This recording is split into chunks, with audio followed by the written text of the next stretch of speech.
Grand Rising family, joyous rising, a great rising. Welcome everybody to the Dr. Kia Pruitt Show. I'm glad to see everybody here today. I've been reading your comments in the chat, and it looks like everybody is ready to get this party started. So welcome. Today is Thursday, February the 6th, 2025, and the time is 12:42 p.m. Eastern Standard Time.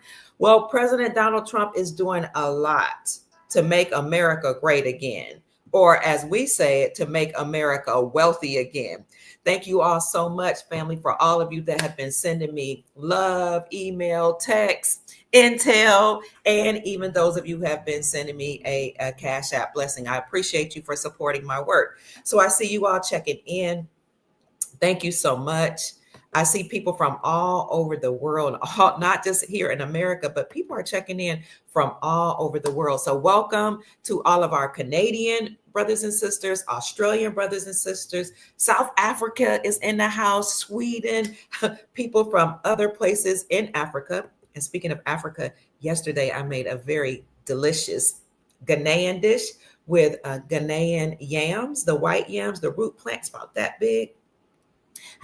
My son took the bark off the plant for me, or the root vegetable, sliced it up so that I can boil some and fry some of the rest. And then we had Ghanaian soup called eggplant stew. No, they call it garden egg soup. It was so delicious, family. And because I love American Southern food as well, I put some collard and kale greens beside it. So it was so good. I'm so grateful to have spent time in Ghana with many of my Ghanaian family members and friends to learn how to cook some of their delicious dishes. So keep checking in, family. I can show you what the meal looked like in 1 minute. Oh, it was fabulous, darling. I was able to spend time in Ghana from 2013 to 2014, all the way up through 2017, on and off, maybe even 2018. I spent time there in Ghana to meet some of the people because I had a lot of Ghanaian followers, and to spend time with the Americans that were there, as well as live on the gold mines. So in Ghana, which is called the Gold Coast because they're one of the major producers of gold, a lot of people actually see gold right beneath their feet in the villages. It runs through the streams near their homes, on their businesses, and they have a lot of gold mining there. So I was able to go to some of the gold mining plants as well, our factories, and watch some of our Ghanaian brothers and sisters mine the gold. But you had Chinese there mining gold. You had Lebanese people from all over Europe mining gold. And I noticed that in 2014. That's when I stumbled upon a book called Africa is China's second continent, or next newest continent. And I knew something was about to happen in the geopolitical and financial and economic landscape as it relates to gold. And that's why I have been reporting about gold from 2014 all the way up to 2025. Here we are 11 years later, talking about a gold standard, a return to gold as money, and moving to a golden era. So keep checking in, family. This is the dish that I prepared on yesterday.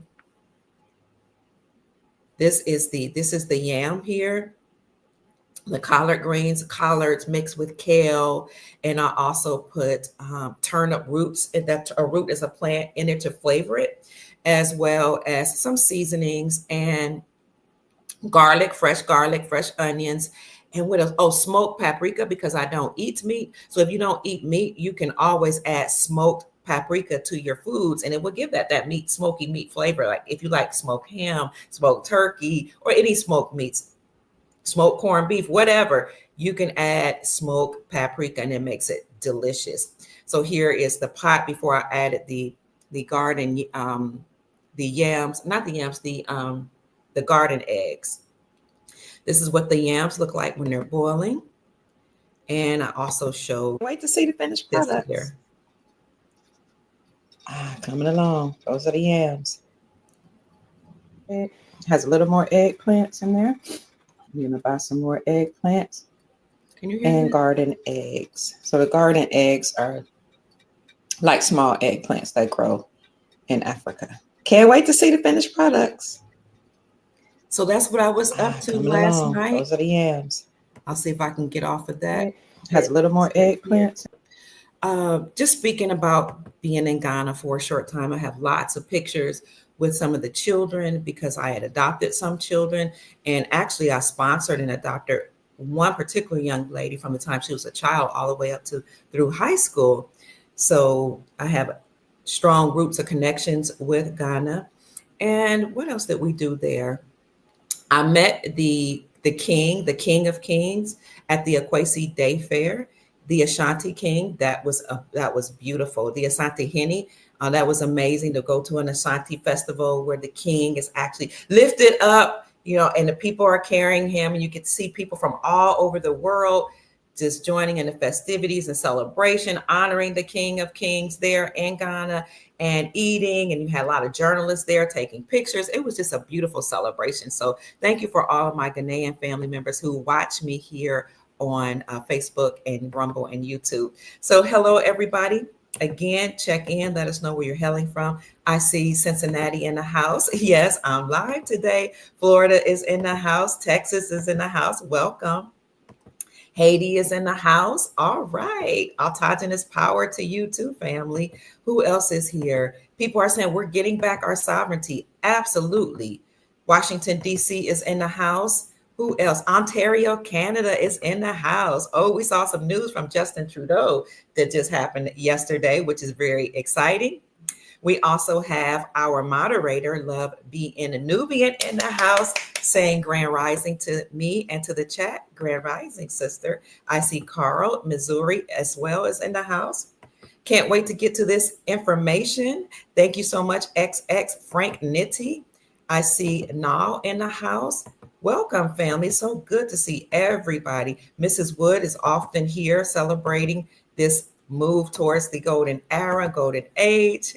Hello, family. I love you all too. Jacksonville, where I'm hailing from, is in the house. Hi, Timothy L. Duval representing. Timothy, we should get together to talk about some of the things that are going on in a community. And I see that you are an L, so we can talk about what's going on with your community or our community as well.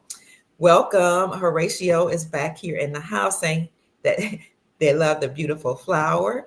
Missouri and Mississippi is here. Las Vegas is sending love. Oh my gosh. Duval again is in the building. Hi, Derwin. It's good to see you. Jacksonville, Florida is back here. We got a lot of people from Jacksonville here. Hi, Todd. It's good to see you. One day I was in a restaurant just recently, and I saw one of our brothers, our Moorish brothers, walked up to me and said, Dr. Pruitt, is it you? And I was like, oh my gosh, yes, it is. I didn't know who he was. And he hugged me and thanked me for all the information that we share with the Soul family and told me I was doing a great job. So I'm happy to hear that. And more often now, I'm starting to see more and more people that follow our show that live here in Duval. 2 years ago, I started seeing people at restaurants and walk out, and just visiting different places come up to me because they recognize me and they're so grateful for all the information that we all share here on the Dr. Kia Pruitt Show. So I appreciate you all. And I thank you for sending me information, whether it be in the chat or through email or my Facebook, Instagram, or Twitter pages. Thank you so much. Dr. Herbal, or The Herbal, says that yes, he cooks with smoked paprika. It's so delicious. Okay, Osceola, Florida's in the house. Detroit, Toronto, Louisiana, New York in the house. North Carolina, Maine is in the house. Keep checking in. I see we have 288 people in the house. Walk and Talk is here with us again with Todd in the house. Chicago, Kentucky. Kentucky, several schools in Kentucky have closed down over the last few days due to sicknesses that are, or they're calling it widespread sicknesses that are spreading through Kentucky and Indiana. And they're now relegating the children to learning non-traditional instructions, what they call NTI, learning from their homes because of this widespread sickness, and because they're saying they're having a bus shortage. I'll show you the articles about that. Workers on the buses and teachers are calling off sick. So I think that is a reason, but I think there's something else going on with Louisville, Kentucky, because Louisville, Kentucky is a sanctuary city. It is also a city that is the transportation hub for the world. They've been having problems there for a long time. So whenever the deep state stages a big protest or a rally, you see Louisville, Kentucky front and center. Okay. You also have the Kentucky Derby there. Not only do you have the Kentucky Derby there, but you have underground tunnels that are widespread. Everybody knows about this too, that come from the Brown Museum, which is one of the largest museums. You know, the Brown Hotel, you know, the Browns, the Gettys, and the Newsomes in California are all related. And I wonder if those are the same Browns that are in Louisville, Kentucky. But there is an underground tunnel that comes from the Brown Hotel all the way to Churchill Downs, where the Kentucky Derby is held, as well as underground tunnels all over the city. And we have mounds and mountains and caves all over the surrounding areas of Louisville, Kentucky. And only God knows what's going on in those caves, those mounds, and underground tunnels. Okay. Again, it is the largest transportation hub and the transportation hub for the whole world. We also have a lot of people that are in entertainment, whether they be rappers or reality stars, that come through Kentucky, especially through Louisville, Kentucky, and they protest and they rally and they fund those Antifa rallies and those Black Lives Matter rallies, and they are often at the forefront in the news. So many of those entertainers are a part of the Divine Nine, the Black Greek societies, or they're part of the Boule, or they are a part of Masonic lodges, or the Skull and Bones. So Louisville, Kentucky is at the center of a lot of things. So I used to live there for 20 years, where I raised my children, because I had a job opportunity there. Once my children came of age and I was able to work, I worked at the University of Louisville School of Medicine, recruiting young people to go into medicine. And I also taught medical students different components, like how to create their resume, how to prepare for the USMLE Step 1 and Step 2 board exams. I also, just taught professional development workshops for medical students, as well as recruited undergrad students into medicine and dentistry. And I coordinated summer medical and dental education programs. So I hired teachers, instructors. I taught the verbal reasoning component of the medical college exam, or the MCAT, for students that wanted to come into our medical school. I was over recruitment and retention programs for students underrepresented in medicine, whether they be classified as Black or brown, or they could even be white students, but the white students had to come from rural areas or areas that were medically underserved. So having been in Louisville for a long time, and having created symposiums where I had doctors to come up from all over the country to teach about medical practices and medical techniques to help uplift people and to bridge the gap between underserved communities and the medical industry, whether it be non-traditional medicine or traditional medicine. I've created symposiums that have never been done in the city of Louisville, Kentucky, ever. So I was able to not only see what's going on in the community, but see what's going on in the medical community. I was involved in the media because I had to get the information out. I met many doctors, many lawyers, many people who were professionals. And the mayor, my son, who ran for mayor, my eldest son, Douglas Lattimore, was a close person. He knew the mayor for firsthand. He knew him up person, what they say up front personal. He knew him personally.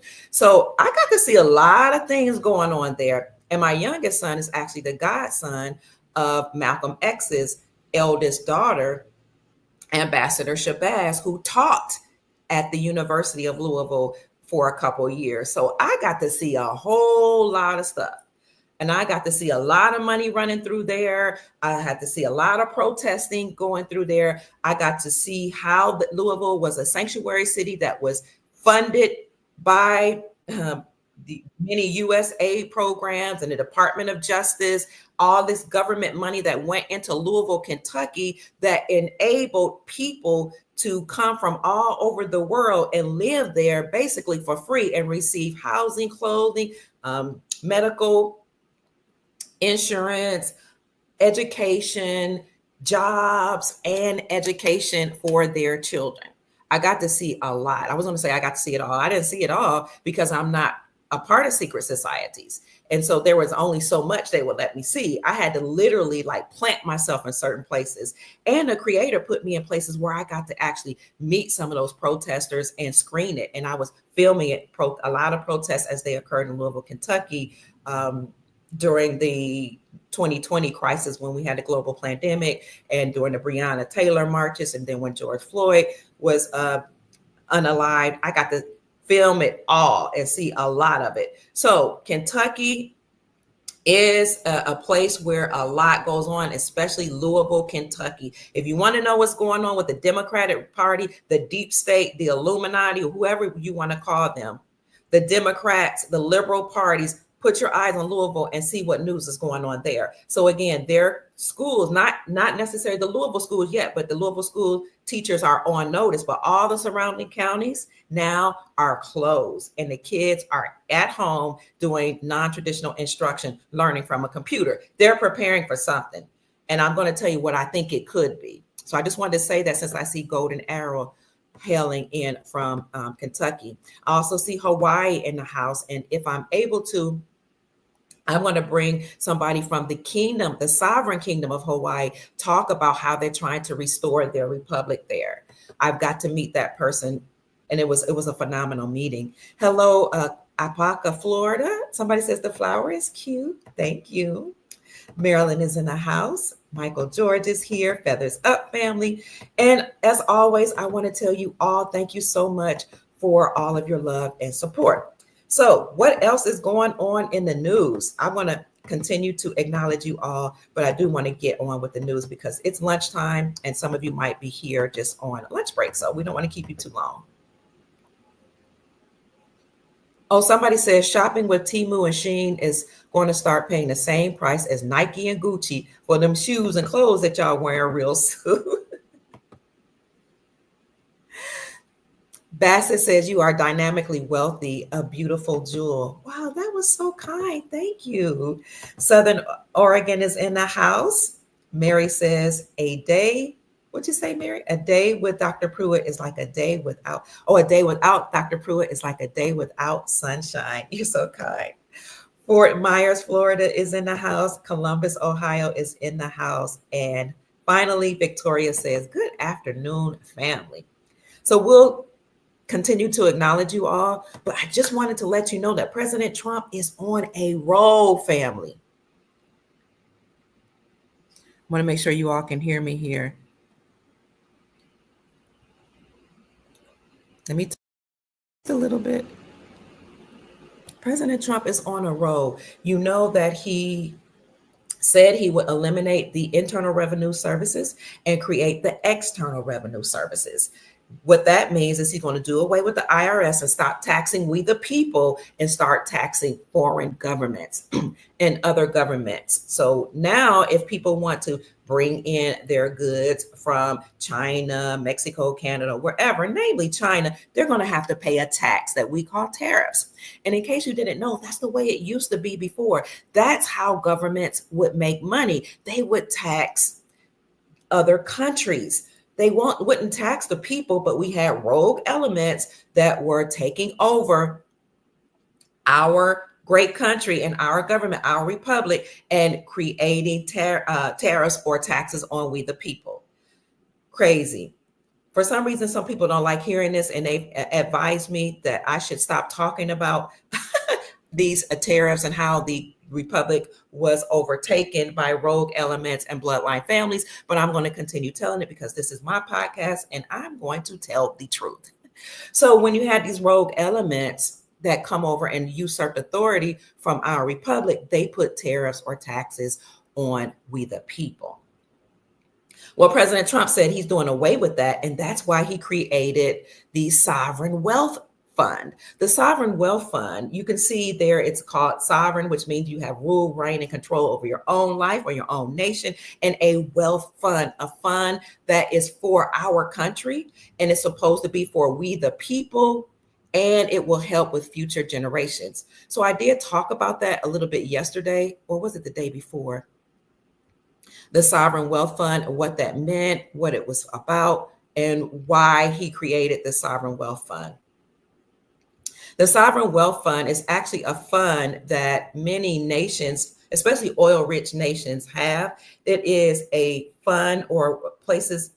It can be used like an investment for investments, and it can be used for development. So it is a tool or a fund that's comprised of stocks, bonds, gold, what else?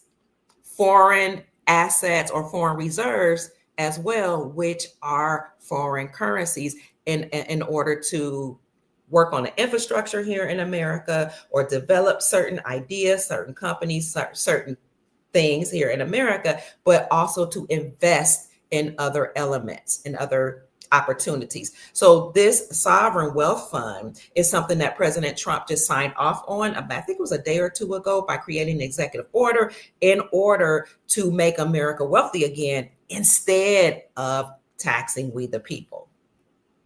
I did a podcast on that I think it was yesterday or the day before, so you can look that up if you are interested. So again, it's an investment vehicle that's owned by many countries. And as I said, it acts as an investment account as well as a development tool. It looks or operates like a nesting egg. And I can show you, I could show you an article right quick, but I'll also put that in the description section for you so you can read it for yourself. Here it is. Oh, President Trump signed off on this on Monday, February the 3rd. He signed this executive order ordering the United States Treasury and the Commerce Departments to create what he called the Sovereign Wealth Fund for the United States of America. So you guys can read that more on your time, in your spare time. Again, that'll be in the description section. And I could put it in the chat as well. So President Trump created the Sovereign Wealth Fund. He is creating the External Revenue Services and eliminating the IRS. He is also exposing what's going on with United States aid or foreign aid that's been going across the waters to other countries. And when you see where your tax dollars have been going, I don't think it's going to make you all very happy.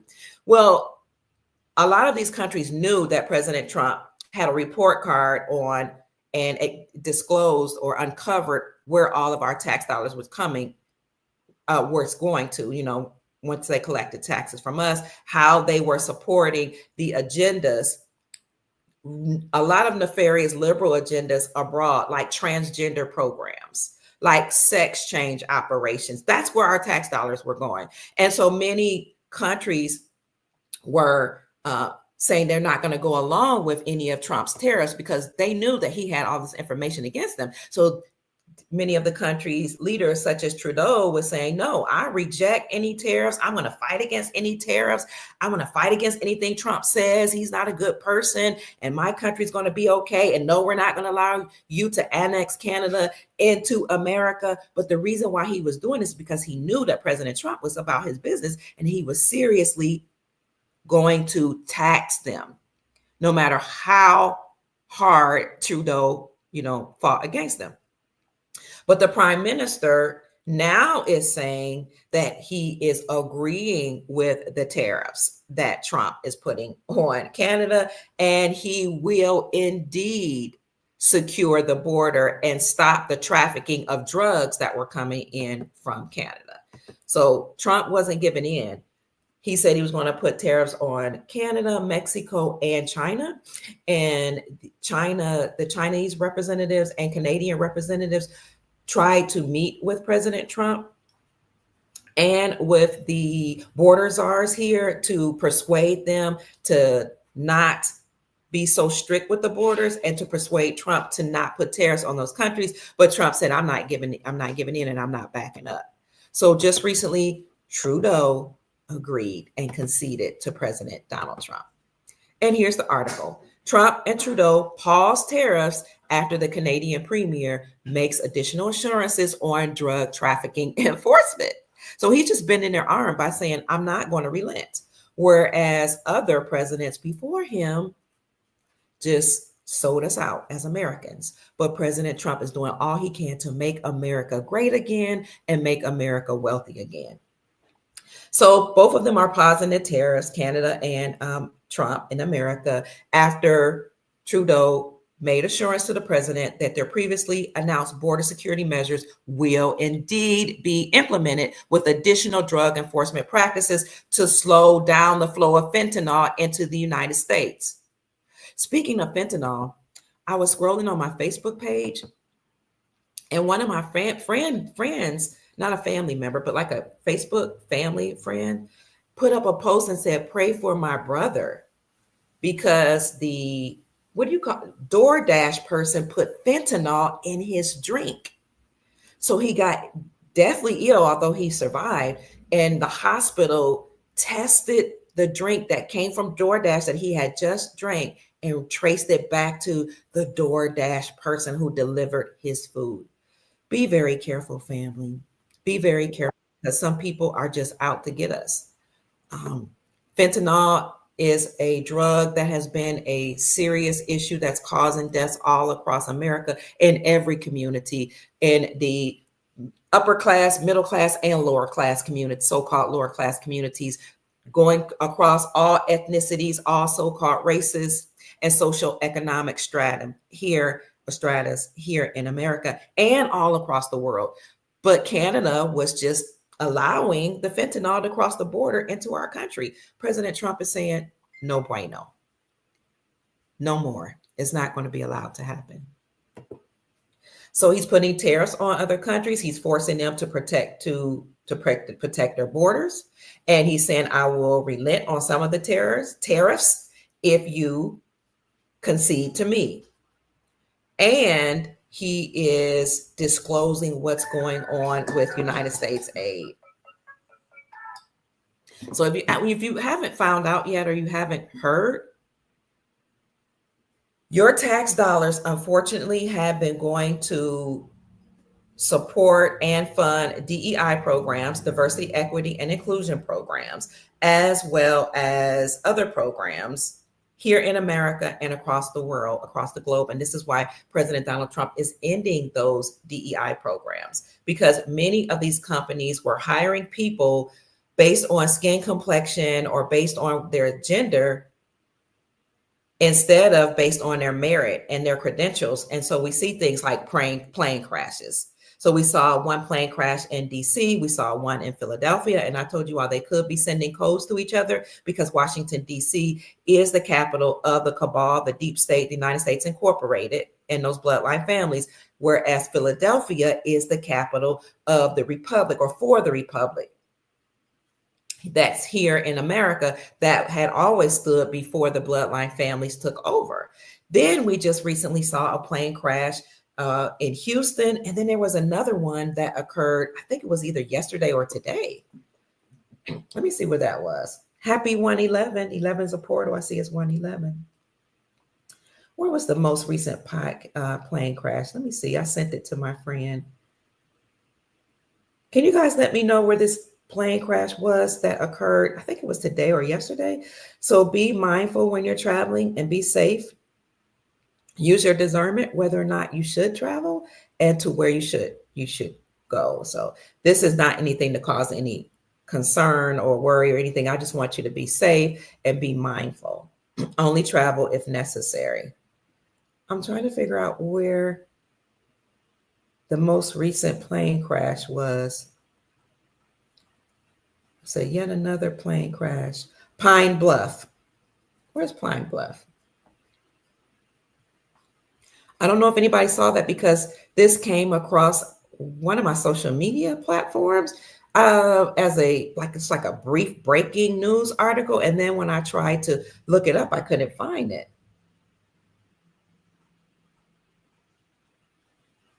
Let's see.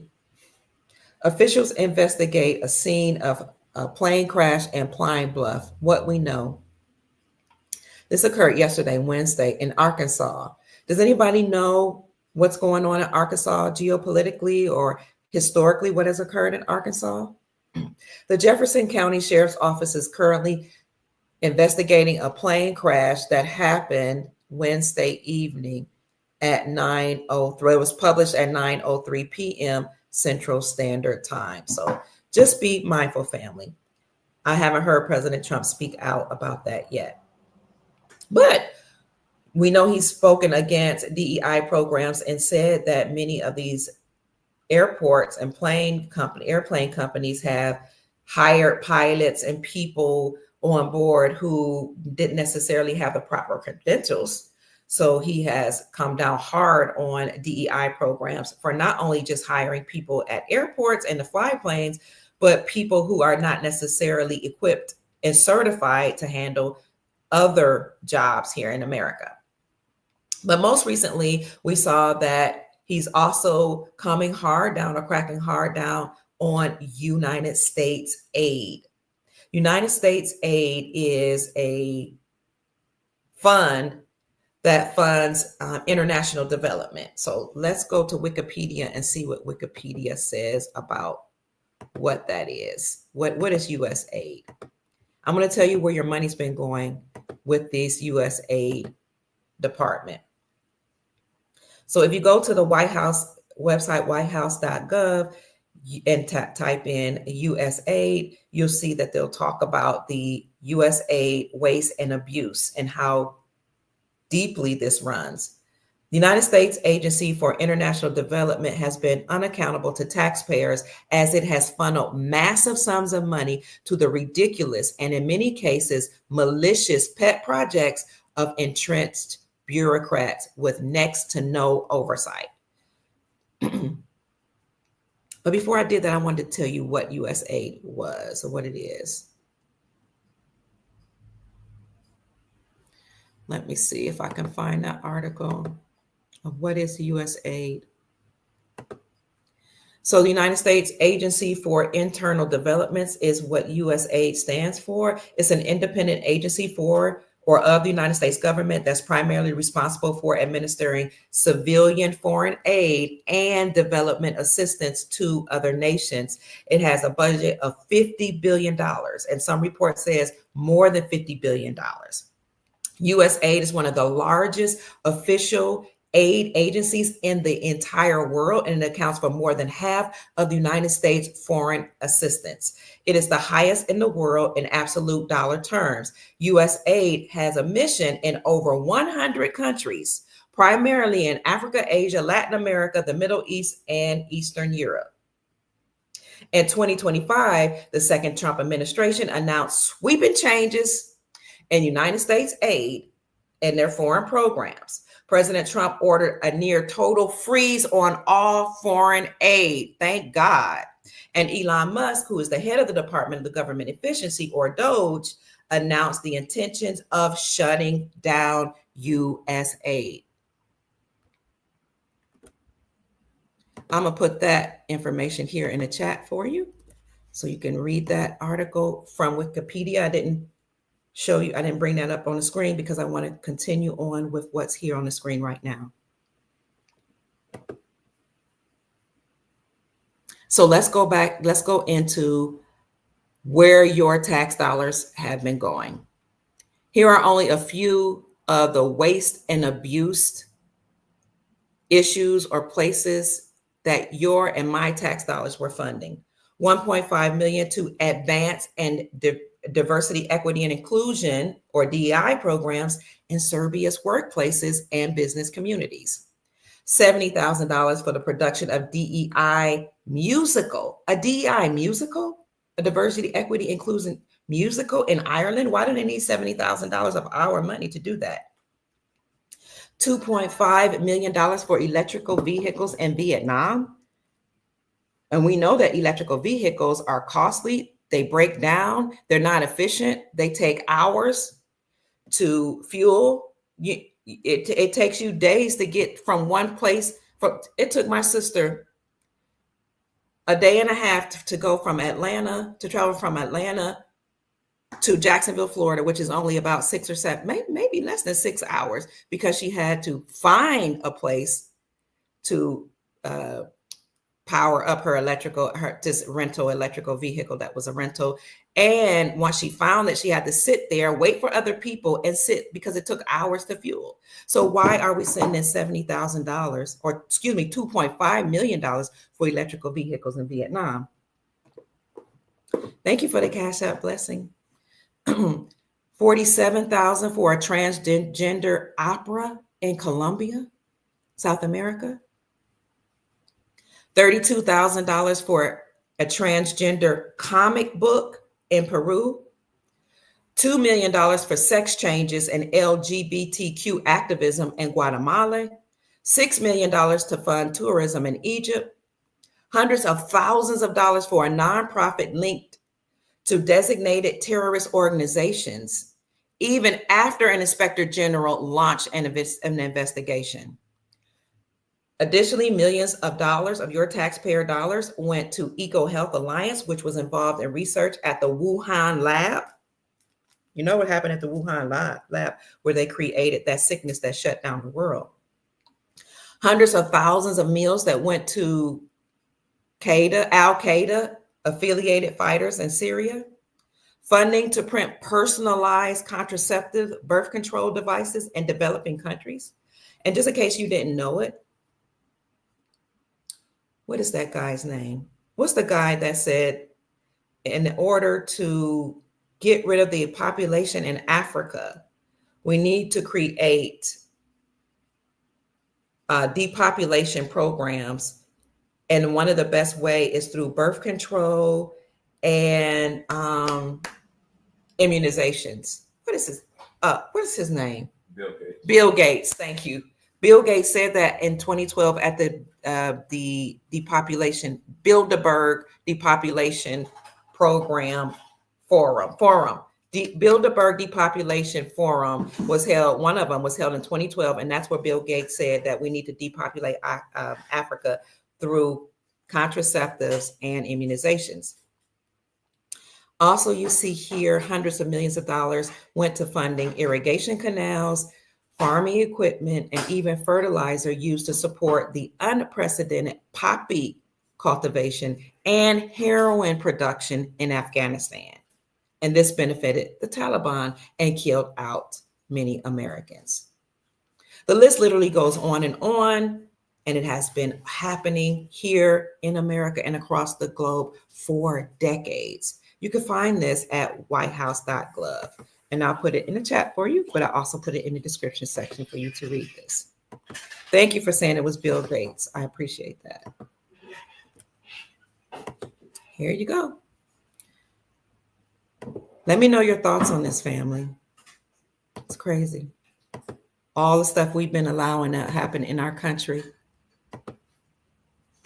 And with no type of oversight, no repercussions, no accountability.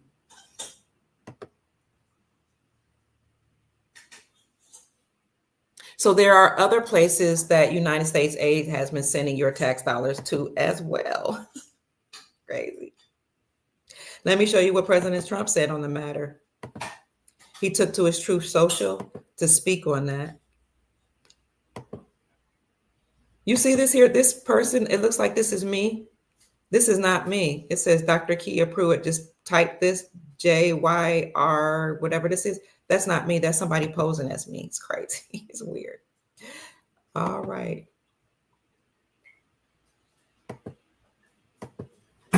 Yeah, they funded a gay opera with our tax dollars. So don't take off this person right here because I want to investigate that further. And then it could be that maybe I just put something up and didn't know I did it. But there are many accounts that are posing as me. They're imposters. Let's see what President Trump said. This was on his Truth Social, where he said it looks like billions of dollars have been stolen at U.S. aid and other agencies. Much of it is going to fake news media as well as a payoff for creating good stories about the Democrats. He goes on to say the left-wing rag known as Politico seems to have received $8 million. And he asked the question, did the New York Times receive money too? Who else received money? This could be the biggest scandal of them all, perhaps the biggest in history. The Democrats can no longer hide from this one. It's too big and too dirty. But I would add that, President Trump, he is still, playing politics here. It's not just the Democrats that's been using money unlawfully. Okay. We know the Republicans have done the same. And many people know that the Democrats and the Republicans are just two different wings or two different sides of one big old corporation. However, President Trump and the Grand Army of the Republic, as well as Earth Alliance and some other benevolent forces, are taking down the deep state and disclosing what this liberal socialist agenda has been, what they've been doing with what the agenda looks like, and what these conglomerate of organizations and agencies have been doing with our money. So they were not only funding different DEI programs as it relates to transgender and diversion, equity, and inclusion, but they were also using our tax dollars, the deep state, the fake government, to fund mainstream media, particularly the liberal side of the mainstream media, in order to make Trump look bad and to make themselves look good. So that's why a lot of people are psychologically conditioned to believe whatever they see on the news, because the news and mainstream media is funded to do so, to lie, to stage things, and to make things sound more glamorous than they should, and to turn against anybody that's reporting on the real news or telling us all what's really going on geopolitically and financially and economically. Also, there is an American politician in Maryland who is a Republican. She's a conservative, and she was running for Congresswoman by the name of Kim Classic. She also exposed where some of this U.S. aid money was going to in her state, in Maryland. So I saw this on her social media account, and I thought I'd show you all as well. The corruption is deep. Here it is. So Kimberly Classic exposed. Here she said the Department of Energy, the Doge, which who is that? That's over at the billionaire. I just said his name. That's working with Trump. Elon Musk is working over the department, the Doge. He's discovered millions from U.S. aid went to Kwesi Mfume in District 7 of Maryland in order to take care of illegal immigrants. And I'm sure it's happening all over the country. So she says this is why the Democrats are protesting all over the country. And they are. They're protesting right now, and they're using their foot soldiers, which are illegal immigrants and illegal migrants that are protesting all over, storming, through the streets, stomping through the streets, and waving their flag. And wait till I show you what else they're doing. So here it is. She says that the Dems are protesting, but corruption is being exposed. You see here where she says Lutheran Social Services of the Southwest in Arizona is where $422,500 went. The Lutheran Social Service of the National Capital Area, Inc. in DC used $750,000. In case you didn't know, a lot of these Catholic social services and Lutheran social services and other social service agencies bring illegal immigrants and migrants here, and they fund them. They give them housing. They tap upon the shoulders of people who are donating to humanitarian efforts and philanthropists and ask for money, and they get money from the government and from taxpayers to give illegal immigrants housing, insurance, teach them English as a second language, to bring their spouses over, give them jobs, give them medical assistance to their children, help them go to college for free, help them buy homes. And I know because I have actually seen it firsthand in Louisville, Kentucky. But she says they have also used $3 million for Lutheran services in Florida, $75 million for Lutheran services again in Florida. She exposes how Lutheran immigration and refugee services have received millions and millions of dollars all throughout Maryland, North Carolina, Oregon, Pennsylvania, Arizona, DC, and Florida. This is where our tax dollars were going, and not to help with the infrastructure like they tell you. So when you see a lot of cracks in the road, you wonder, why are there cracks in the road? Why are there potholes? I thought my tax dollars were supposed to be taking care of that. And what about tolls? I thought when I go across tolls and I'm paying all this money to get to work or to see family, that it's supposed to be taking care of the infrastructure. This is why President Donald Trump created the Sovereign Wealth Fund, because the Sovereign Wealth Fund, which again is comprised of gold, foreign assets, and foreign reserves, which is foreign currencies, stocks, bonds, and other assets, all of that will be helping to build up the infrastructure and to develop here in America, okay? And to invest in other things so that they don't have to burden we the people. Where else are our tax dollars going? Let's see. There's a former news anchor by the name of Kevin Steele who reported on this issue. Let's see, where is that? No, I'm trying to see if I can find what he said about it. Oh, here we go.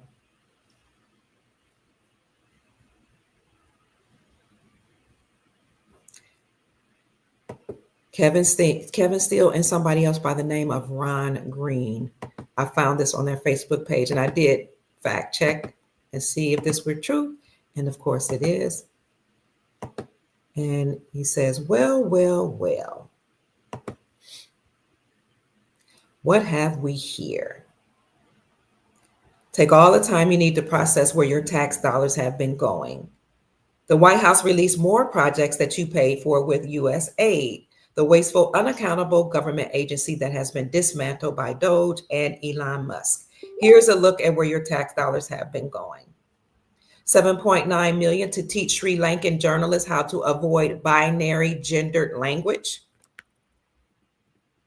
$20 million for a new Sesame Street show in Iraq. $4.5 million plus to combat disinformation in Kazakhstan. $1.5 million to combat disinformation in Kazakhstan, I should say. That was 4.5. $1.5 million for art and inclusion of people with disabilities. $2 million for sex changes and LGBT activism in Guatemala. $6 million to transform digital spaces, to reflect feminist democratic principles, trying to destroy the family. $2.1 million went to help the BBC with values and diversity of Libyan society. Let me say that again. $2.1 million to help the BBC value the diversity of Libyan society. $10 million worth of U.S. aid-funded meals, which went to Al-Qaeda, linked to terrorism and terrorist groups. $25 million for Deloitte, which is to promote green transportation in the country of Georgia. $2.5 million to promote inclusion in Vietnam. $16.8 million for a separate inclusion group in Vietnam. Approximately $5 million to EcoHealth Alliance, one of the key NGOs funding bat viruses and bat virus research at the Wuhan lab, $20 million for a group related to a key player in the Russiagate impeachment hoax against President Donald Trump. $1.1 million of our tax money went to an Armenian LGBT group. $1.2 million went to help the African Methodist Episcopal Church Service and Development Agency in Washington, D.C. to build a state-of-the-art 440-seat auditorium. And it goes on to talk about other LGBT causes in Uganda, the Balkans, and other places around the world. $6.3 million went for men to have sex change operations in South Africa. $8.3 million for U.S. aid education in equity and inclusion here in America and abroad. So for decades, the U.S. aid bureaucrats believed that they were accountable to no one.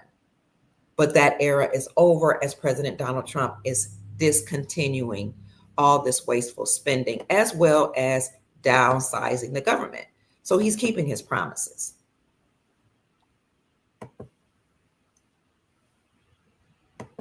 And a lot of these countries do not support same-sex marriages. They don't support transgenderism. They don't support anything more than two sexes, many of these countries that were listed here.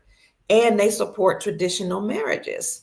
So why did we have a massive campaign whereby we were forcing these nations to do sex change operations, to take the birth control mechanisms and immunizations that were coming from America in order to receive aid?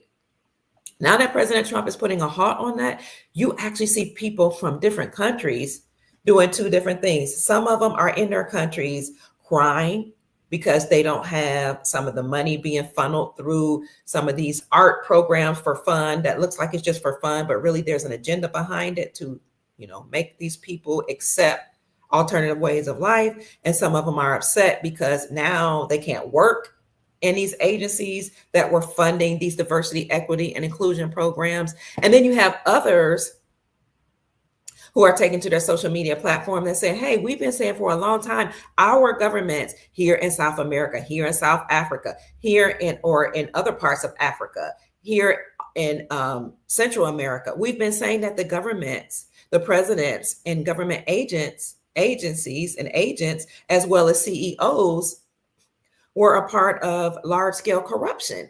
Well, the reason why they were a part of large-scale corruption is because they were in bed with the United States Incorporated and their fake government. And, we were receiving aid.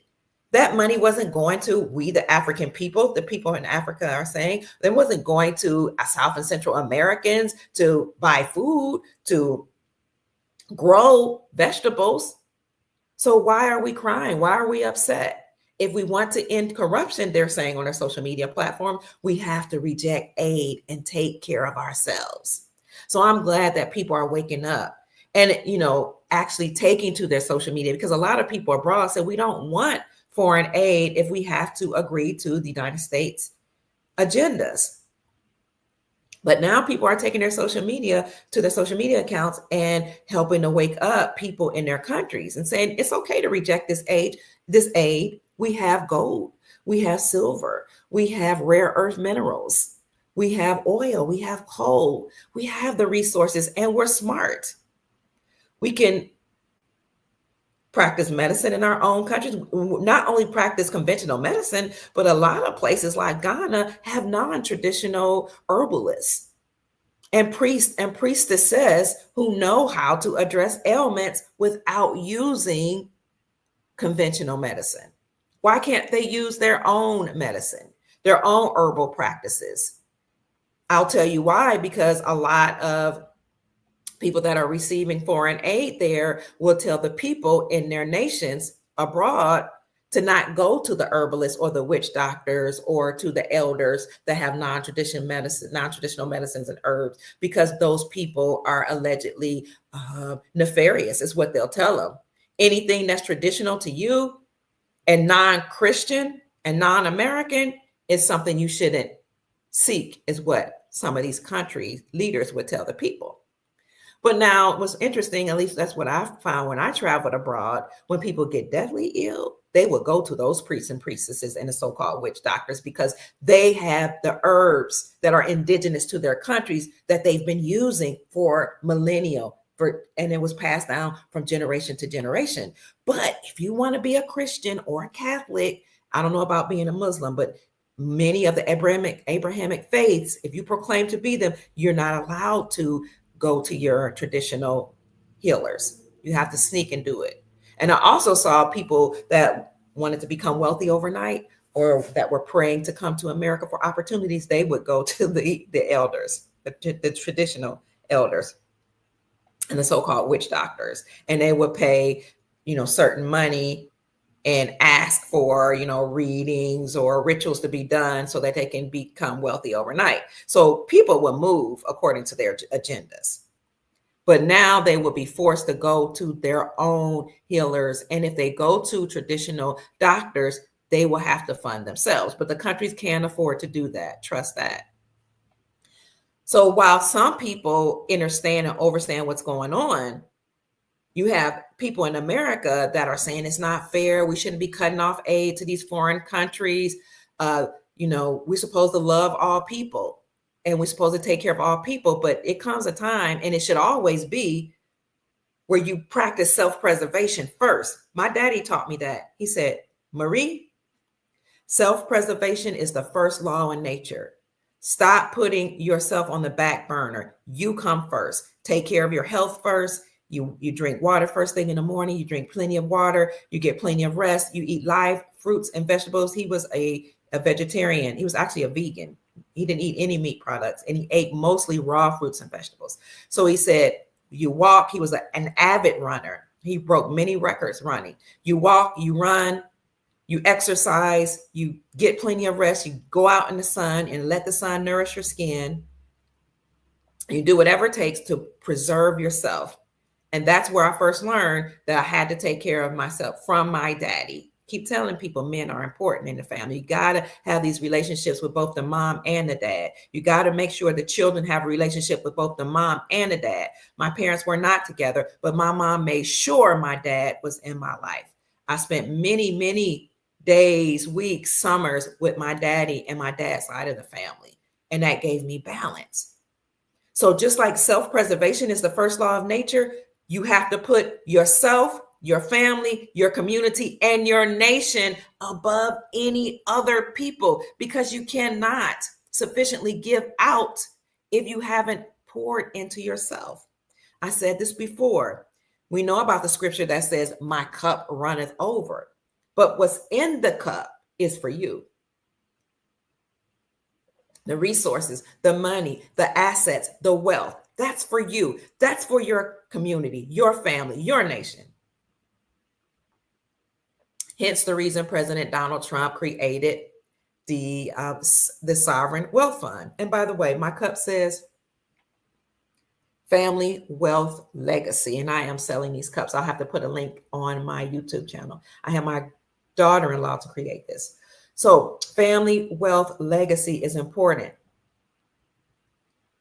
This is why President Trump created that Sovereign Wealth Fund, so that we can take care of ourselves. But the surplus, the overflow, goes to people outside of you, your family, your community, your country. So what's in the cup is for you. The overflow, my cup runneth over, whatever the resources that run and from my cup or flow from my cup, that's what's for everybody else. So I hear people saying it's not fair that we're cutting off aid to these other nations, but they can take care of themselves. It's just that they had corrupt politicians in place who are a part of these Freemasonic orders and were in bed with the United States Incorporated to ensure that their own people were sick and that their own people were unalive through this massive depopulation program that these bloodline families had implemented. So again, some people get it, some people don't. What do you see happening in America with the people that don't? Oh, they're protesting. They're taking to the streets all over the country.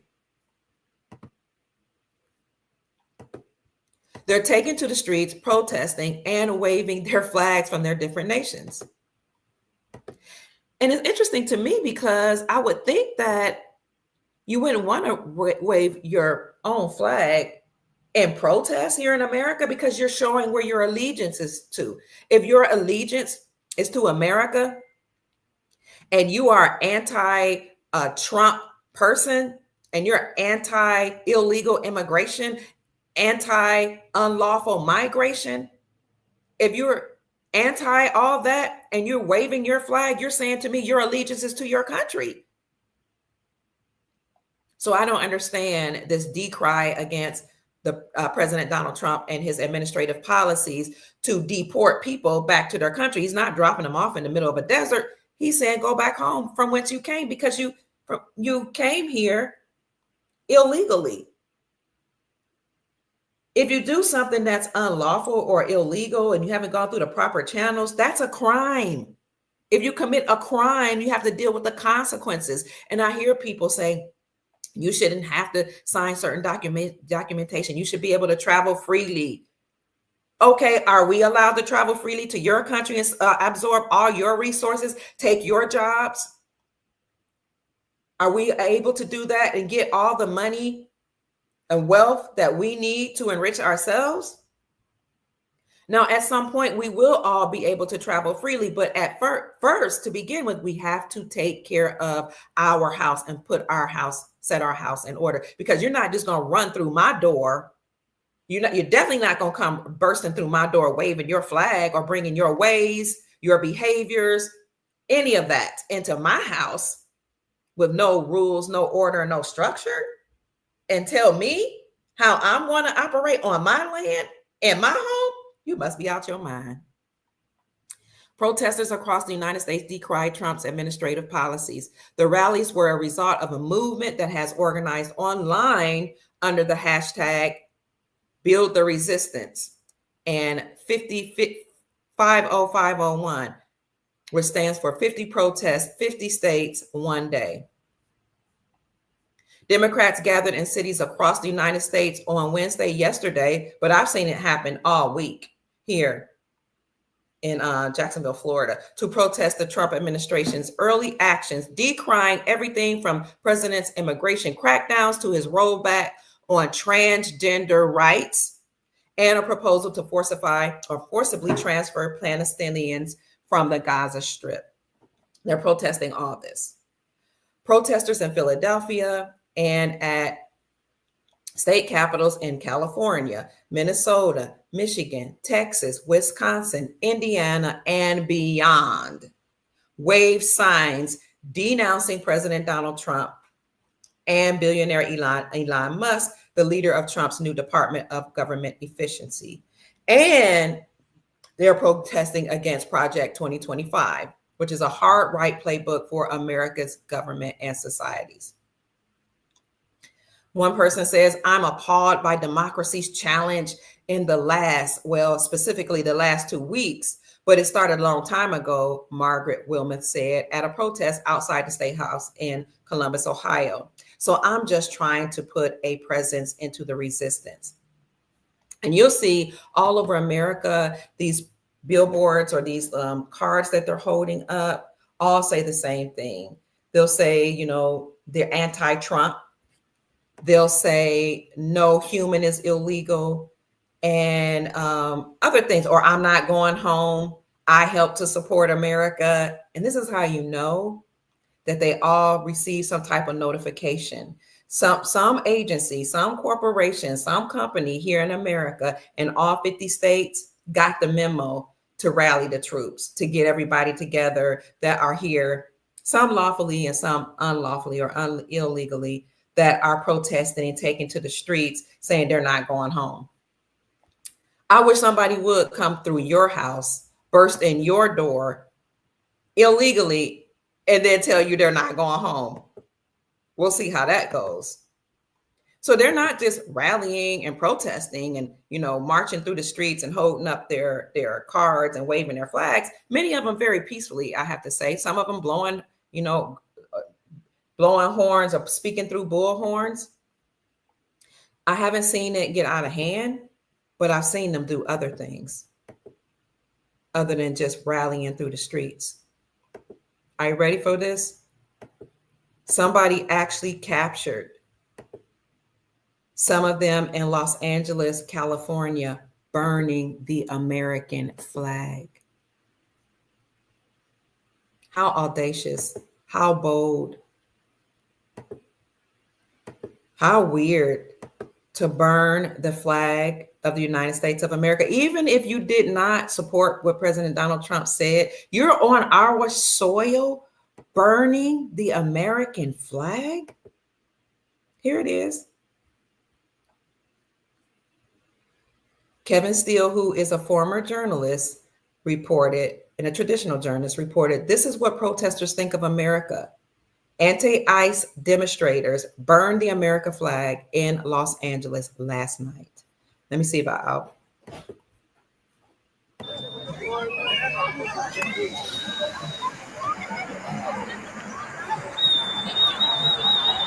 That's the flag here.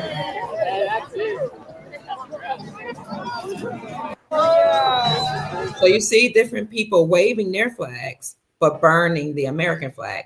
And I will say that perhaps these are just everyday people that just want to do a peaceful protest that may have been infiltrated through Antifa-like people and Black Lives Matter, those agencies or groups of people that were funded by George Soros. But look how horrible. I'm not going to get flagged. Look at this flag. You see them waving their flag.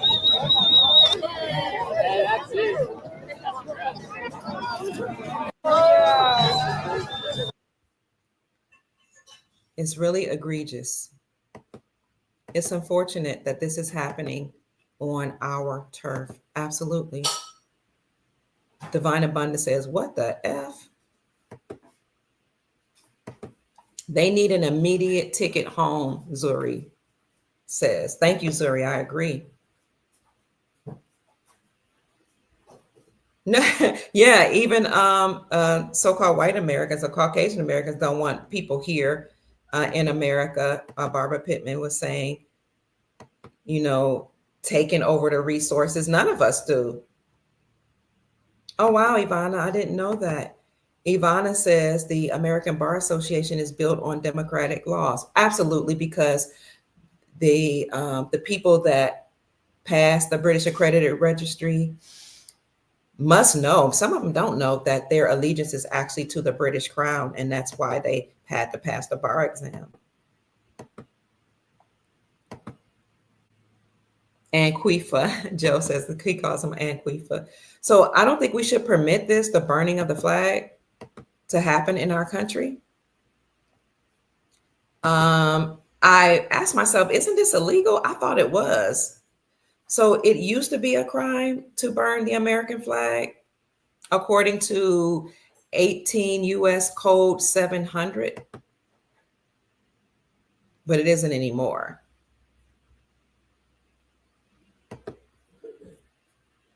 And I'll tell you why it isn't anymore. But let me show you from who is this? I think this is Cornell Law School. Yeah, Cornell Law School shows that according to 18 U.S. Code 700, as it relates to the desecration of the flag of the United States, whoever knowingly mutilates, defaces, physically defiles, burns, maintains on the floor or ground or tramples upon the flag of the United States shall be fined under the title or imprisoned for not more than 1 year or both. The subsection does not prohibit any conduct consisting of the disposal of a flag when it has become worn or soiled. Okay, that's how it used to be. And it goes on to say, Section B says, as used in this section, the term flag of the United States means the flag of the United States or any parts thereof made of any substance or any size or in the form is commonly displayed. So 1 minute, it used to be against the law to burn the flag. 1 second, family. 1 second. So yeah, it used to be against the law, but things changed not long ago. Let me see. I'm getting a call. Let me see what's going on with my family. So you can see that, yes, it did used to be against the law.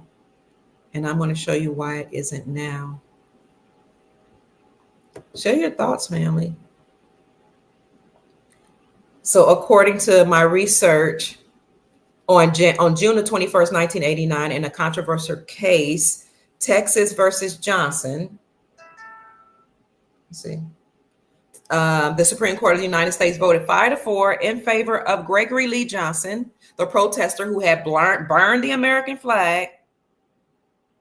His actions, the majority argued, were only symbolic.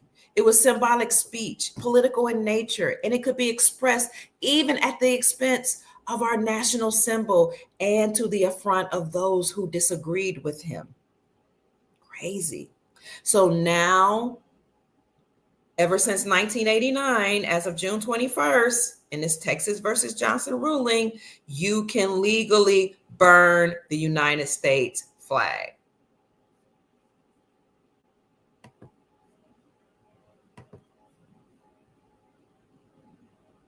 Let me know your thoughts about that, family.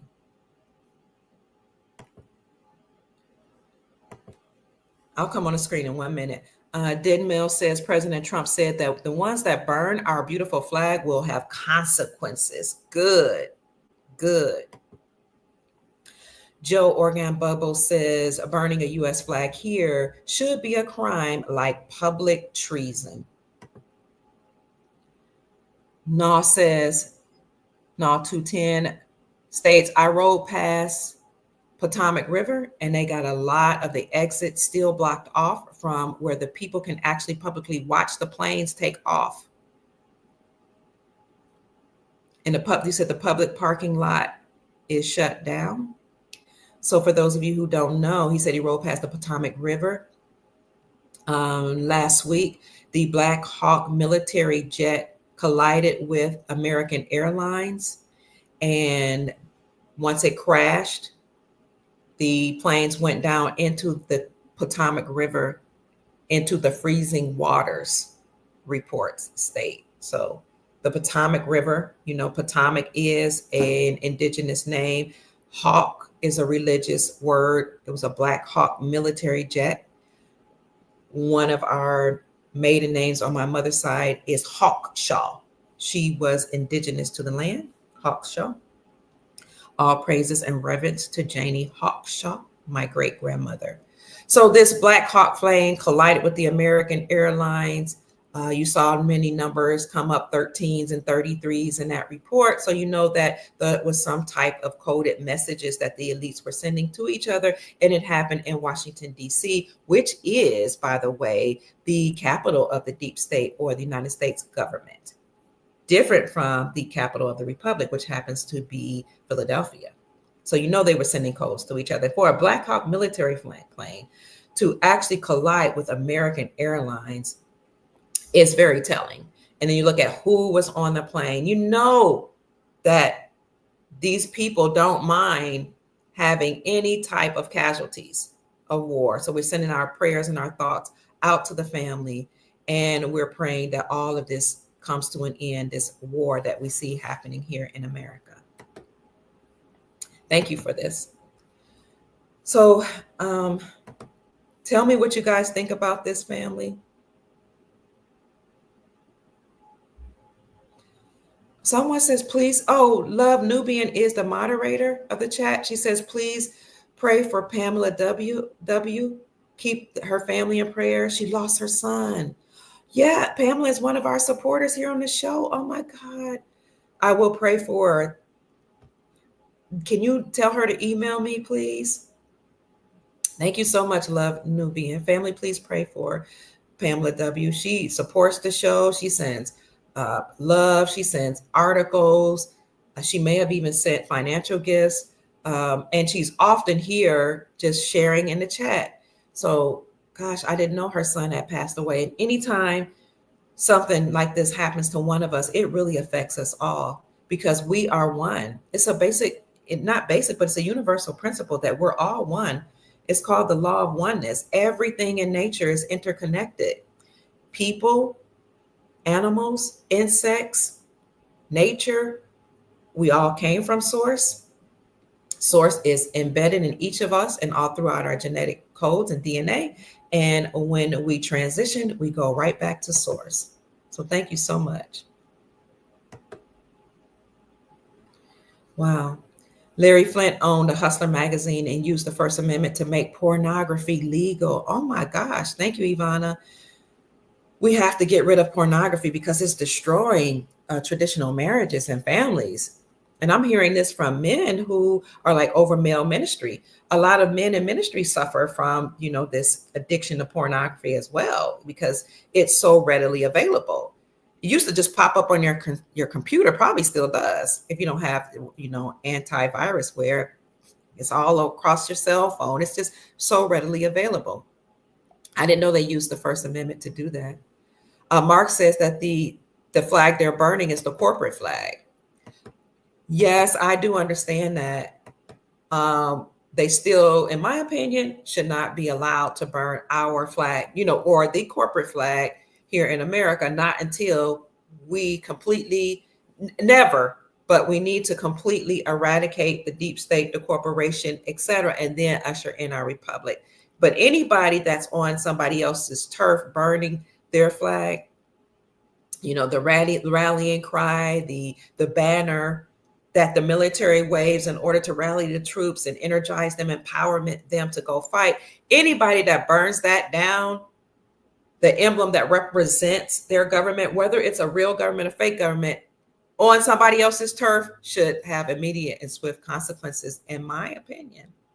Thank you so much, Sister Anna.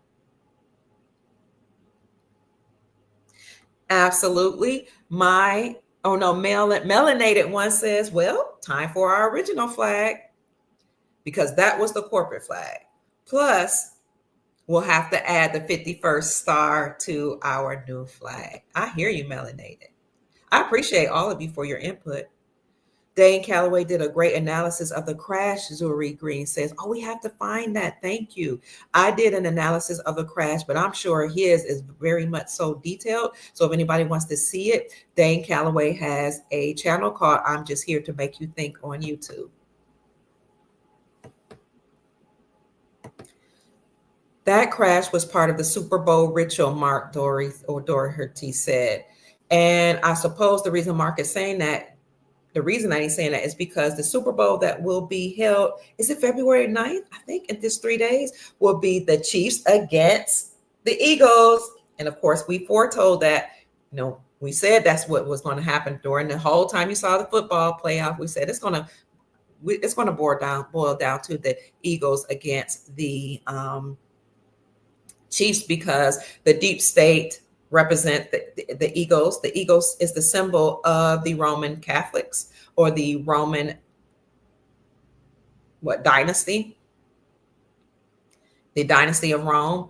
And then you have the Chiefs, which represent the indigenous people on the land here in America, and therefore all Americans. So you have the deep state against the indigenous republic. That's what's happening. They're going to fight each other off at the Super Bowl, and we already know that the Chiefs will win. So they're dropping these codes to let you all know, and to speak to each other, and to let you all know that everything is turning right back over to the republic. Everything is returning to the chiefs on the land, which are the indigenous peoples on the land all across the globe. Okay, that's what's happening. So it's the indigenous people on the land are back in control, and everybody that they have treaties with. We have such treaties here in America with Europeans that came from America. And we have the tenets of the republic, or some people say it's the tenets of the Moorish dynasty that was here in Al-Marak, Turtle Island, America. And those 5 tenets are truth, peace, freedom, love, and justice. And so anybody that are espousing and living by those tenets, of course, will continue to live here and do trade and commerce here. Just like the people that came from Europe that settled in New England, they call them the settlers. They were recognized as their own nation. And you saw Obama say this, and then Trump said it. He said Morocco was the first to recognize us as our own nation. And Morocco, Al-Marak, which started here in America, recognized them as their own nation. They had their own flag, they had their own ways of doing things, their values. They operated in commerce, and they paid a tribute to the Sultan of Morocco. And again, the Sultan of Morocco was like a king here in Al-Marak and abroad, because the Moroccan dynasty, which was housed here, spread it abroad.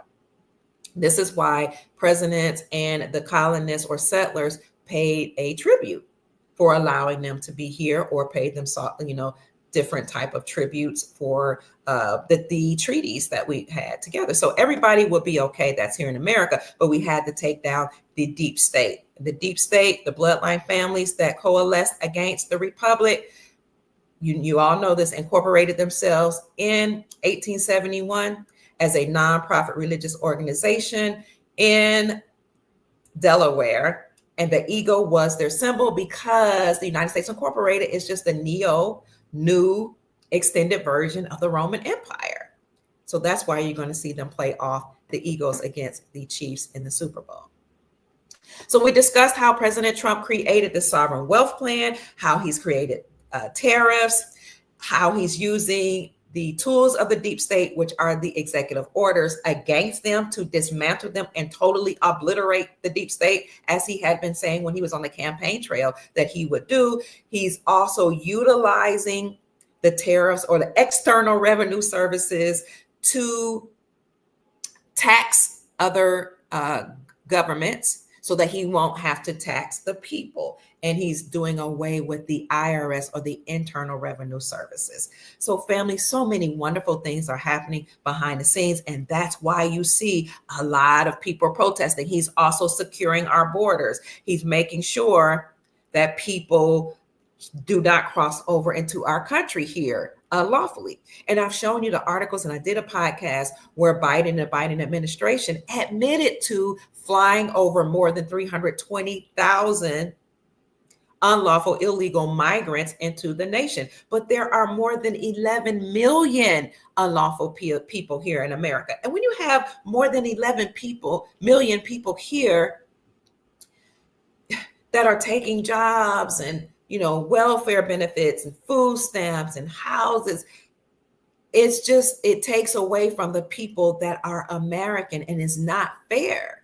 So we had to have this correction. And then once everything is corrected, then people will be able to travel safely and freely across the borders. But there will still be some type of parameters in place to make sure you're not absorbing and taking resources from other nations, and to make sure you're not acting unlawfully, because a lot of people that came here unlawfully were a part of criminal gangs and drug cartels. That's why I reported to you the other day how there was a exchange of gunfire at the Mexican border. So someone was trying to cross here illegally. The Border Patrol was doing their best to keep them from coming over. Excuse me. And the Mexican drug cartel gunfire at our border to control. And so there was an exchange of fire. This could be all out war if President Trump does not continue to be strict and strong as it relates to border control. So yes, he's deporting people, but it's not just to be mean or cruel. People were trafficking here. The drug cartel was bringing drugs. People were bringing children. They were bringing women, trafficking. Somebody brought up pornography, trafficking the women and underage women, which are girls and teenagers, in the porn industry. And even through Hollywood. So that's why I encourage you all to do all you can, family. Get off of porn, okay? Because we're supporting human trafficking when you watch pornography, and you're upsetting your spouses. Some of y'all do it together, but a lot of spouses don't like this, and it impedes your ability to perform with your mate in a lot of ways, from what I hear in my interviews with people. And then my brother was over male ministry in Northern California, and so he was helping men to deal with this issue. It was so big that they had to put somebody in place to help these men.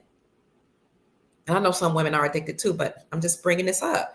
It according to a lot of men, it impedes their progress, their ability to perform, and they start becoming unhappy and dissatisfied in their marriages because the women don't want to do some of the horrendous things that I've heard happen in this porn industry, where people are doing things with animals and multiple people, and going through the back door, and just using objects, stuff that is not normal for most marriages. Okay, some people will bring up the scripture that says marriage is honorable and the bed is undefiled. Well, I would suggest to you that if this is not something that you and your mate agree to, or if it involves children and animals, you have a sickness that needs to be addressed. So family, let's stop watching pornography. Let's stop supporting the sex trafficking industry. Now, I told you another thing that's in the news is that Kentucky schools are shutting down, particularly those that surround Louisville, Kentucky, and maybe even other schools as well. And they're saying they're shutting down because of a massive sickness that's going throughout Kentucky and Indiana. as well as they have a shortness of workers to drive the buses, which that's meant a transportation issue was a problem in Louisville, Kentucky, and the surrounding areas in Kentucky and Indiana for a couple of years now. And it was so bad, this transportation issue, that since they only had a few workers, children weren't getting home till like 10 or 11 o'clock at night. And parents were worried, sick, it was horrible. This happened like last year or the year before, where children weren't getting home till 10 or 11 o'clock at night. And so the city of Louisville offered support to help the schools, and the school district said, no, we don't need support from public transportation. So you didn't want to take support from or help from transportation. You had the money because people were reporting from Jefferson County school system that we have money, but we're not understanding why we're not getting our children back and forth to school and why we're not hiring enough people. And so it got so bad that children had to start learning at home. Well, now it's a transportation issue going on because of the limited amount of workers in the transportation industry, in the school districts are in the surrounding areas of Louisville, Kentucky, and that's shutting down the schools in many counties in Kentucky, as well as this wave of sicknesses that's going on. And that's also causing teachers to not show up for school. So what I've been told from my friends that actually live in Louisville, Kentucky is the Louisville teachers are on standby. The Louisville teachers are on standby, and they're told that it's a possibility that their schools will be shut down as all the other surrounding area schools have been shut down. And so what the kids are doing there is doing what they call NTI, which is non-traditional instruction, and that means they're learning from a computer at home.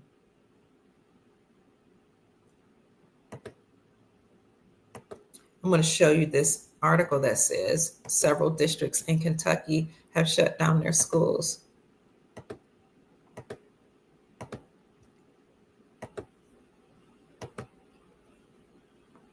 Several Kentucky school closings are closing or going virtual due to widespread illness, this article says. And it lists the different schools. This was Oldham County. So far, Oldham County, as well as other counties, have agreed to switch to NTI, or non-traditional instruction. And those counties include Carroll County, LaRue County, Marion County, Oldham County, Shelby County, Trimble County, and Washington County schools for yesterday and today. And it might continue on throughout tomorrow. Let's see what else does the article say. It says that Bullitt County will actually be closed, no virtual learning for the rest of the week, Wednesday through Friday. Spencer County will also be closed for the rest of the week. WLKY reached out to Jefferson County Public Schools in Louisville, Kentucky, and Jefferson County about school attendance this week.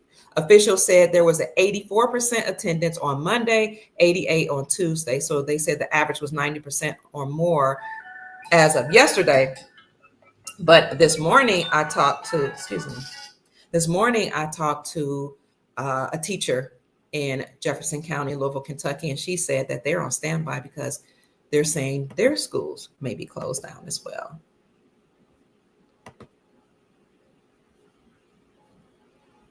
Thank you for those of you that are calling. I am on live. I don't know, some of you may not know I'm on live, but I also want to thank you for those of you who are sending a Cash App.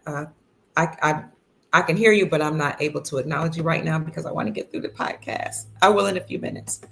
So it's not just the schools that are closing down due to some widespread illness and shortage of transportation, family, but there are also some states that are closing down. Not states, airports that are closing down. Let me see if I can find where that is.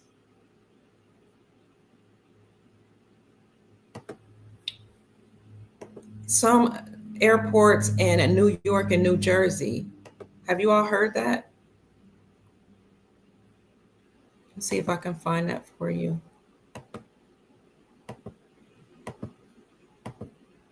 Let's see. New Jersey.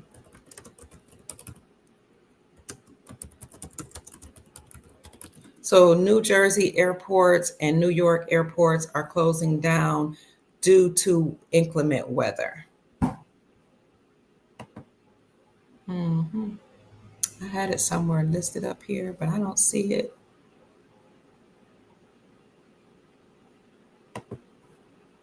Oh, I think I have it here.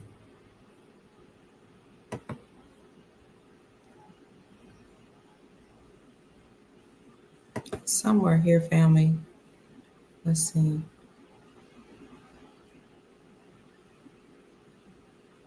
Oh yeah, here it is. Winter storms close schools and flights.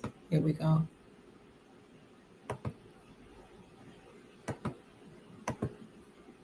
It makes I know it's wintertime, but it makes me wonder how much of this storm is actually created by HARP and other weather manipulation programs. And people ask me, why is this allowed to, still happen? Well, we're at war, and at war, they're going to release everything they have, even if they just have a few people to do it, or just a little funding. They're going to use every single thing in their arsenal in order to fight against Earth Alliance, Trump, and the Nasara White Knights, White Hats of the military, Grand Army of the Republic, in order to try to maintain their power. This is one of the reasons why we haven't exchanged our currencies yet. But somebody did send me an article to ask me if I know or heard anything of where we're supposed to exchange currencies tomorrow. And no, I hadn't heard that. Although somebody sent me an article that says that.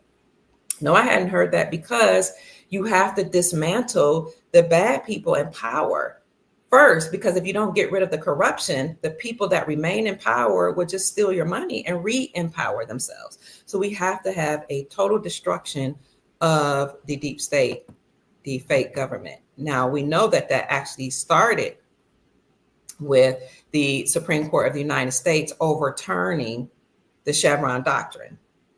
Once the Supreme Court of the United States overturned the Chevron doctrine doctrine that allowed for government agencies to create their own statutes and codes and do whatever they want and force us to comply with them and pay a penalty, a fine if we didn't.